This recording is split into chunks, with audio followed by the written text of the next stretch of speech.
Hello नमस्कार student, welcome to innovation study channel. आप सभी का यहाँ पे स्वागत है। आज ये क्लास आपकी प्रीमियरिंग रहेगी। ये सेक्शन सी को अपन आज कंप्लीट करेंगे।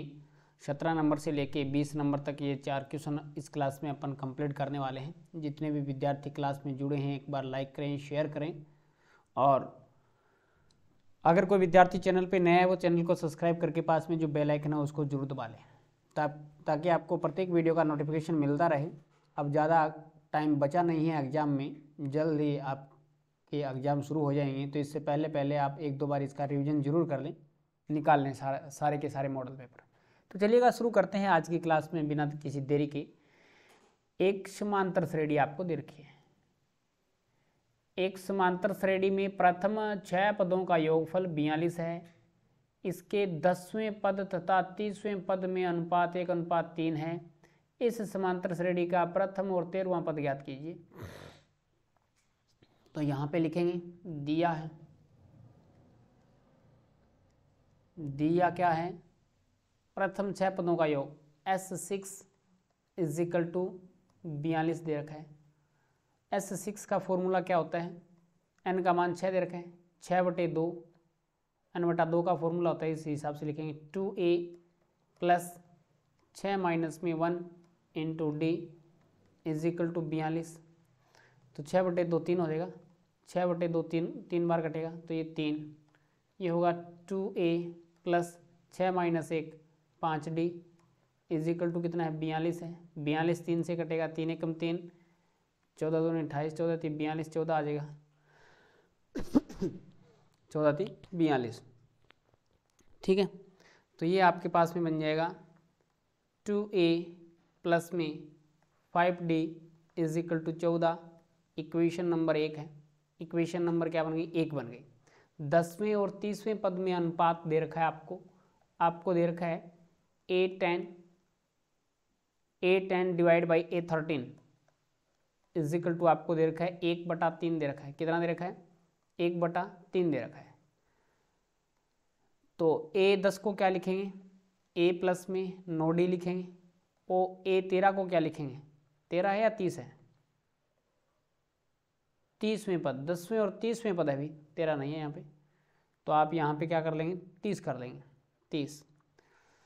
तो ये हो जाएगा a प्लस में 29d = 1/3। अब इसका क्रॉस मल्टीप्लाई करते हैं। क्रॉस मल्टीप्लाई करेंगे तो ये हो जाएगा 3 × a प्लस में 3 × a प्लस में 9d = a प्लस में 29d। 3 से मल्टीप्लाई कर देंगे, 3a प्लस में 9 × 27d = a प्लस में 29d। ये क्या बन जाएगा, a इधर आ जाएगा तो 3a माइनस में a = ये कितना है अभी, 29d माइनस में 27d हो जाएगा, 29d माइनस में 27d हो जाएगा, और तो कुछ नहीं बनेगा यहाँ से। ठीक है, तो ये बन गया। 3a में से कितना जाएगा, 2a हो जाएगा। 2a = ये 2d हो गया। यहाँ से 2 से 2 कट जाएगा तो a बराबर क्या आ गया, d आ गया। a बराबर d आ गया तो ये a का मान 1 नंबर इक्वेशन में रख देते हैं। तो लिखेंगे समीकरण 2 से मान 1 में रखने पर, 1 में रखेंगे तो a का मान या तो पूरा d में चेंज कर लें या d को a में चेंज कर लें। जैसे आपका यहाँ पे 2a दे रखा है, प्लस में d के बराबर a है तो ये 5a हो गया, = कितना हो गया, 14। a 2a प्लस में 5a 7a हो गया, 7a बराबर कितना है, 14 है। तो a का मान कितना होगा, 14/7, 14/7 यानी आपके पास में हो गया 2। तो a का मान कितना हो गया, 2 आ गया। तो d का मान कितना होगा, तो d का मान भी क्या होगा, 2 होगा, यानी बराबर ही हैं दोनों मान। हमें पूछा क्या है भाई साहब ने, प्रश्न में देखते हैं तो समांतर श्रेणी का प्रथम पद 2 होगा और 13वां पद क्या होगा, ये आपसे पूछा है। 13वां पद और पूछा भी, चलो 13वां पद और निकाल देते हैं यहाँ पे। तो a13 क्या, a13 को क्या लिखेंगे, a प्लस में 12d लिखेंगे, a प्लस में 12d लिखेंगे तो A13 इज इक्वल टू ए का मान कितना है 2 प्लस में 12 इंटू डी का मान कितना है 2, तो ये बन गया A13 is equal to 2 plus में 24 इज इक्वल टू हो जाएगा 26। तो A13 का मान क्या होगा 26 होगा। ये आपके पास में इसका क्या बन जाएगा, राइट आंसर बन जाएगा। तो यही पूछा है, एक आपसे ये आंसर पूछा है। तो A इज इक्वल टू 2 और A13 इज इक्वल टू 26 हो जाएगा। समझ में आया प्रश्न? 26 और 2 हो जाएगा राइट आंसर। अब इसके बाद में चलते हैं, इसका कोई विद्यार्थी अगर स्क्रीनशॉट लेना चाहता है तो प्रश्न का स्क्रीनशॉट भी ले सकता है। जैसे कि प्रश्न के साथ में ये भाग आ जाएगा, थोड़ा सा ऊपर और कर देंगे इसको, और फिर आप इसका भी ये स्क्रीनशॉट ले सकते हैं। प्रश्न संख्या 18 पे चलते हैं। इस क्वेश्चन का सॉल्यूशन देखते हैं। वह अनुपात ज्ञात कीजिए जिसमें बिंदुओं ए और बी को मिलाने वाले रेखाखंड एक्स एक्स से विभाजित होता है। इस विभाजक बिंदु के निर्देशांक भी ज्ञात कीजिए। तो आपको अनुपात भी लेके आने और जो विभाजक बिंदु है उसके निर्देशांक भी लेके आने। तो ये आपने बिंदु ए ले लिया, ये आपने बिंदु बी ले लिया। ए के निर्देशांक कितने 1, -5, बी के निर्देशांक कितने -4, 5। यहाँ पे मान लेते हैं ये बिंदु सी है, सी के निर्देशांक कितने हैं x, y है, जबकि ये बोल रहा है कि जो विभाजक बिंदु सी है वो x x पे है, x x पे है। तो प्यारे विद्यार्थियों x का मान तो यहाँ पे कुछ भी आ सकता है, लेकिन y का मान इस पे 0 रहेगा। और ये अनुपात मान लेते हैं m1 और ये अनुपात मान लेते हैं m2। तो लिखेंगे जैसे x बराबर, यहाँ से हमें y का मान निकालना है, x का मान निकालना है, जबकि अपन क्या करेंगे इसमें m1 और m2 का मान निकाल लेते हैं, जो 0 दिया गया उसको बराबर लेके चलते हैं। तो y वाला फॉर्मूला, विभाजन फॉर्मूला y वाला लेके चलेंगे यहाँ पे। अब देखिएगा y इज इक्वल टू क्या बनेगा, यहाँ पे y इज इक्वल टू होता है m1 y2 प्लस में m2 y1 अपॉन में m1 प्लस में m2। तो y का मान यहाँ पे 0 है, 0 इज इक्वल टू m1 का मान m1 ही है, y2 का मान कितना है 5 है, तो 5 m1 लिख सकते हैं। इसको ऐसे लिखो 5 m1, m2 y1 का मान -5 है, मल्टीप्लाई करेंगे तो -5 m2 होगा, प्लस यहाँ पे हम प्लस और माइनस माइनस हो जाएंगे, -5 m2 अपॉन में m1 प्लस में m2। तिरछा मल्टीप्लाई करेंगे, 0 के नीचे 1 रखेंगे, 0 के नीचे 1 मान सकते हैं, तिरछा मल्टीप्लाई कर देंगे तो ये 0 की तरफ जाके पूरा 0 बन जाएगा। ये बनेगा 5 m1 माइनस में 5 m2 इज इक्वल टू ये बनेगा 0। तो ये बन जाएगा आपके पास में 5 m1 बराबर 5 m2, 5 से 5 कट जाएगा, तो ये रिजल्ट होगा m1 बराबर m2, m1 बराबर हो जाएगा m2 हो जाएगा। अब आपको पता है कि m1 और m2 बराबर हो गया, तो यहाँ से रिजल्ट भी निकाल दें अपन, यहाँ से एक रिजल्ट भी निकाल दें। जैसा कि आप इसमें लिखेंगे कि m1 बटा m2 का अनुपात हो गया 1/1, दोनों बराबर हैं, दोनों बराबर है तो आप 1-1 मान सकते हैं, 2-2 मान सकते हैं, 3-3 मान सकते हैं, 1000-1000 मान सकते हैं, लाख-लाख मान सकते हैं, अनुपात बराबर है इनका, ठीक है। तो हमने कैलकुलेशन ईजी करने के लिए मान लिया। अब हमें x का मान भी निकालना है, तो x इज इक्वल टू क्या होता है m1 x2 प्लस में m2 x1 अपॉन में m1 प्लस में m2। तो ये हो जाएगा x is equal to m1 का मान 1, x2 का मान कितना है -4 है, प्लस में m2 का मान 1 और x1 का मान कितना है 1 है, तो 1 गुणा 1 भाग में 1 प्लस में 1, तो ये x का मान आ जाएगा आपके पास में -4 प्लस में 1/2, तो ये बन जाएगा -3/2 हो जाएगा। तो लिखेंगे अतः बिंदु C क्या हो जाएगा 3/2, वाई का मान तो 0 है, एक्स का मान आपको निकालना था जो कि आपने निकाल लिया है। कितना आ गया इसका मान? -3/2, इज दैट क्लियर? ले सकते हैं इसका स्क्रीनशॉट। इसके बाद में चलते हैं नेक्स्ट प्रश्न की तरफ। प्रश्न संख्या 19 क्वेश्चन आपकी स्क्रीन पे आ चुका है। इसमें आपको क्या निकालना है? निम्नलिखित बारंबारता बंटन किसी शहर के, आपको देखें 50 उपभोक्ताओं के बिजली के मासिक खर्च को दर्शाता है।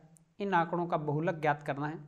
सबसे अधिकतम बारंबारता बहुलक होती है, F1 का मान होता है। ये F1 का मान लिखेंगे यहाँ पे। F1 का मान कितना है? 18 है।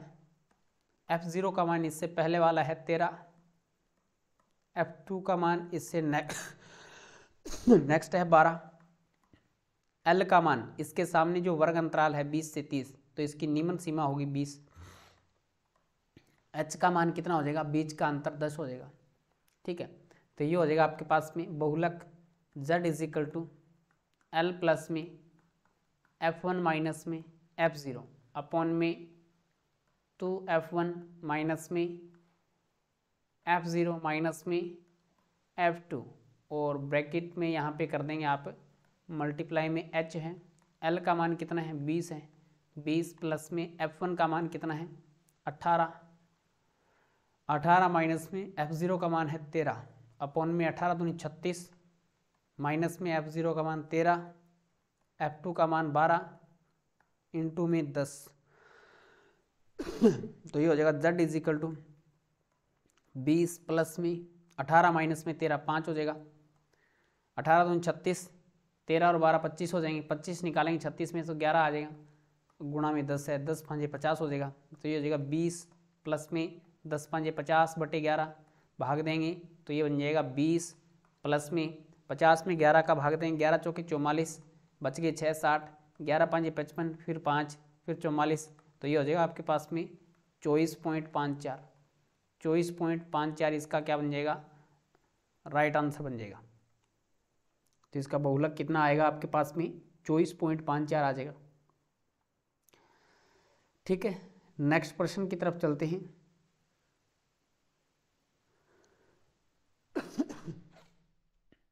प्रश्न संख्या, इसका ले सकते हैं आप स्क्रीनशॉट।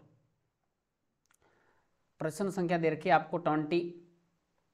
ये थोड़ा सा बढ़िया क्वेश्चन है, समझना ध्यान से कि आकृति O में केंद्र O वर्त का केंद्र बिंदु है। PQ एक जीवा है, PT एक स्पर्श रेखा है, QPT 60 डिग्री दे रखा है। PRQ का मान ज्ञात करना है। PRQ का मान ज्ञात करना है। तो इसने दे रखा है QPT, ये जो पूरा एंगल इसने थोड़ा आधा ही लिख रखा है, जबकि ये पूरा एंगल है भाई यहाँ से। ठीक है, ये पूरा 60 डिग्री है। लिखेंगे यहाँ जो OP है परपेंडिकुलर है किस पे? PT पे, क्योंकि स्पर्श रेखा लिखेंगे यहाँ पे स्पर्श रेखा त्रिज्या पे, या त्रिज्या स्पर्श रेखा पे, त्रिज्या स्पर्श रेखा ऐसे लिख दो, त्रिज्या स्पर्श रेखा पे ऐसे लिखो, थोड़ा सही रहेगा। त्रिज्या स्पर्श रेखा पे, स्पर्श रेखा पर लंबवत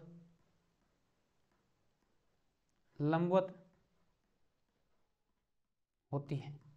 क्या होगा? त्रिज्या है वो स्पर्श रेखा पे लंबवत होती है, इसलिए 90 डिग्री होगा। तो एंगल पूरा कौन सा? एंगल OP कौन सा होगा? OPT = होगा 90 डिग्री। तब एंगल OPT को दो भागों में बांट सकते हैं। कौन से भागों में बांटेंगे? लिखेंगे एंगल OPQ प्लस में एंगल QPT, दो भागों में बांट सकते हैं। जबकि आपको यहाँ पे दे रखा है एंगल QPT का मान गिवन है, कितना है? 60 डिग्री है। QPT का मान 60 डिग्री दे रखा है। तो यहाँ से ये बन जाएगा आपके पास में एंगल OPT = ये तो पूरा 90 डिग्री है OPT तो ये एक एंगल तो आपको गिवन है, कौन सा एंगल OPT 90 डिग्री गिवन है, यहाँ पे 90 डिग्री लिखेंगे, इज इक्वल टू, आप प्लस में ही चल रहा है ना, बराबर में ही चल रहा है, ठीक है, बराबर में एंगल OPT का मान आपको निकालना है, OPQ का मान निकालना है, तो ये लिखेंगे OPQ, प्लस में इसका मान गिवन है 60 डिग्री, तो ये हो जाएगा आपके पास में एंगल OPQ, ये इधर 90 होगा, 90 में से आप 60 को घटा देंगे, 90 में से 60 को घटाएंगे तो 30 डिग्री आएगा, तो एंगल OPQ का मान कितना हो जाएगा आपके पास में 30 डिग्री हो जाएगा, 30 डिग्री होगा तो लिखेंगे, यानी कौन सा कोण होगा, मैं आकृति में आकर आपको दर्शाना चाहूँ तो ये जो एंगल है ना, ये एंगल 30 डिग्री का होगा और ये भी 30 का होगा, क्यों होगा, रीजन बता दूँ, यहाँ एंगल OPQ बराबर होगा एंगल OQP बराबर होगा, क्योंकि समान भुजा के सामने के कोण समान होते हैं या बराबर होते हैं। Is that clear? लिखोगे यहाँ पे, यहाँ OP बराबर OQ, OP बराबर OQ वृत्त की त्रिज्या है, वृत्त की क्या है, त्रिज्या है, इसलिए क्या होंगे, बराबर होंगे। लेकिन आज थोड़ी सी गले में प्रॉब्लम है, भी 2-3 क्लासें कंटिन्यू बनाई है इसलिए थोड़ी सी दिक्कत आ गई। अब देखो ये दोनों बराबर हो जाएंगे, बराबर हो जाएंगे तो ये त्रिभुज बन रहा है, कौन सा त्रिभुज, कौन सा बन गया, ये OPQ एक त्रिभुज बन गया। इस त्रिभुज के तीनों कोणों का मान आपको पता है 180 डिग्री होता है, तो एंगल O कितना का होगा ये देखते हैं। ये तो आपके पास में हो गया एंगल OPQ बराबर angle OQP is equal to 30 degree हो गया, ठीक है, ये पूरा 30 डिग्री हो गया दोनों। तो लिखेंगे त्रिभुज OPQ में एंगल O प्लस में एंगल P प्लस में angle Q is equal to 180 degree. त्रिभुज के तीनों कोणों का मान 180 डिग्री होता है, एंगल O का मान लेके आना है। एंगल O बराबर क्या हो जाएगा, 180 डिग्री माइनस में एंगल P का मान 30 है डिग्री, माइनस में एंगल Q का मान 30 डिग्री है। 180 माइनस में 60, 180 माइनस में 60 हो जाएगा, ये ऐसे घटा दें, 180 डिग्री माइनस में 60 डिग्री तो ये हो जाएगा 120 डिग्री, कितने का होगा, 120 डिग्री का होगा। तो angle O is equal to हो जाएगा आपके पास में 120 डिग्री। एंगल O का मान 120 डिग्री होगा तो आप ऐसे बता सकते हैं कि इसके बाह्य कोण का मान कितना होगा। इसके बाह्य एंगल O का मान, ये अंदर वाला मान लिया, ये अंदर वाला 120 का है, तो ये बाहर वाला कितने का होगा। देखो बाहर वाला किस प्रकार से बनेगा, मैं इसको बनाऊं, ऐसे बना दूं, ये जो बाहर वाला है ये कितने का होगा, पूरा 360 का होता है, तो ये 240 का हो जाएगा, ये 240 का होगा, ये आपके पास में 120 का ही है, ठीक है, पूरा हो गया 360। तो यहां पे लिखेंगे एंगल, ये 120 डिग्री का हो गया, आप इसको लिख सकते हैं angle POQ is equal to हो जाएगा 360 डिग्री माइनस में 120 डिग्री यानी 240 डिग्री होगा, 240 डिग्री होगा।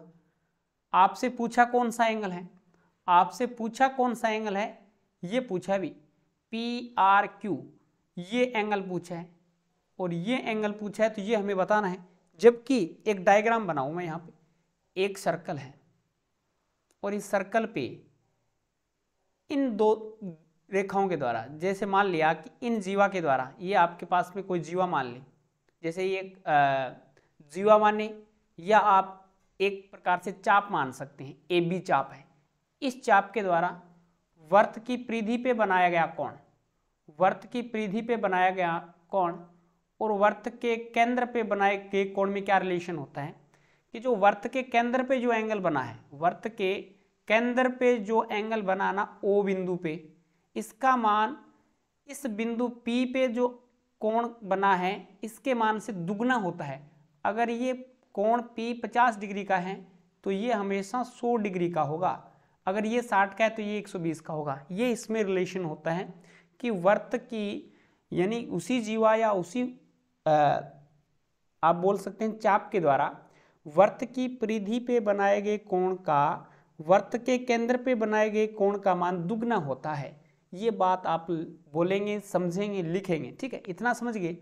तो देखो ये चाप जीवा PQ है, या आप PQ एक तरीके से चाप बोल सकते हैं, जीवा बोल सकते हैं। इसके द्वारा वर्त के केंद्र पे 240 डिग्री का एंगल बन रहा है, 240 डिग्री का एंगल बन रहा है, और उसके द्वारा परिधि बिंदु R पे एक एंगल बन रहा है।